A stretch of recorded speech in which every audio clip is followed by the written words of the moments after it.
comment voyez-vous que parmi les pays européens, l'adhésion à l'idée européenne soit en régression, y compris évidemment en France, où le mouvement populiste, le Royaume-Uni va voter. Il y avait un sens de l'histoire là aussi, on a l'impression que cette adhésion fait marche arrière. Enfin, ça a toujours été conduit par des petites élites, hein, l'idée européenne, très bien inspirée, comprise, soutenue, etc.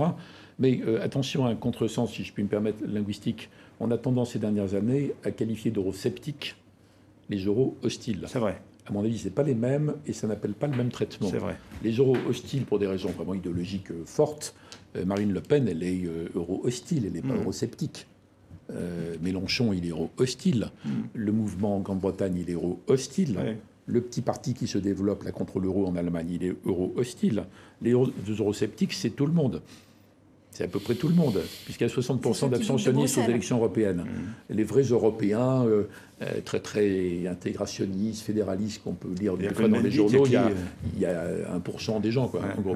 Donc la majorité est eurosceptique. Moi, je pense que les eurosceptiques, tels que je les définis, ils sont tout à fait récupérables dans ce projet, si on leur montre que le développement de l'idée européenne ne va pas se faire au détriment de ce qu'ils ont gardé comme souveraineté. Et là, la propagande pro-européenne, encore une fois sympathique, bien inspirée, tout ce qu'on veut, mais à mon avis, a fait des dégâts atroces parce qu'elle a consisté à ridiculiser les gens qui étaient attachés à leur patrie, leur identité, leur langue, leur truc, bon, tout ça, en disant mais c'est nul, tout ça c'est terminé, l'État-nation c'est nul, maintenant c'est l'Europe. Les gens se sont crispés là-dessus, ils veulent garder ça. Donc si on reparle avec la sagesse qu'avait Jacques Delors, fédération d'États-nations, dans 50 ans, il y a toujours l'Allemagne.